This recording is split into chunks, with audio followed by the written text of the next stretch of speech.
मतदान करायचं आहे ते सोडून तुम्ही तुमच्या मर्जीप्रमाणे मतदान करताय तुम्ही. त्यांनी दाबल्यामध्ये मत मशीन ऑपरेटर होते. इकडे घ्या.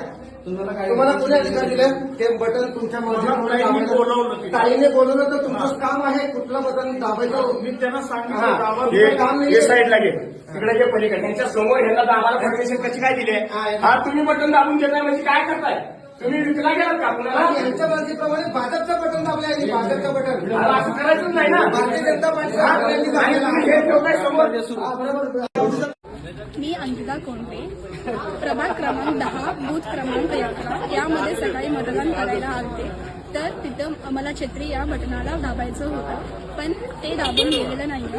तर मी तिथे अधिकाऱ्यांना बोलवले होते मला ते बटन दाबून जाईना म्हणून. तर अधिकारी थेट येऊन मला न विचारता त्यांच्या मर्जीने भाजप या बीजेपी या पक्षाला मतदान केले.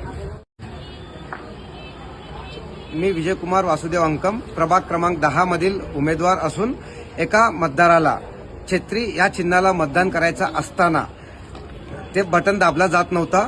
तेथील अधिकारीला त्या मतदाराने बोलावून हे प्रकरण सांगितले असता तो तेथील अधिकारी मतदाराला न विचारता परस्पर भारतीय जनता पार्टीच्या बटनाला दाबून त्यांनी मतदान केलेलं आहे. म्हणजे सोलापुरात अनेक ठिकाणी अशा प्रकार होत असल्याचे अनेक तक्रार आहे. तर कुठंतरी भारतीय जनता पार्टी आपल्या अधिकाराचा गैरवापर करीत लोकांचं मत स्वतःचं मत टाकून निवडून येण्याचं प्रक्रिया सुरू केल्याचं दिसत आहे. कुठंतरी लोकशाहीला मारक ठरवत लोकांना दिशाभूल करून स्वतः अधिकारशाही हुकुमशाही करण्याचा भारतीय जनता पार्टीचा कुठेतरी गैरवापर आपल्या पक्षाचा पदाचा गैरवापर करण्याचा दृष्टिकोन आहे. तर लोकांनी याकडे लक्ष देऊन योग्य ते कारवाई व्हावी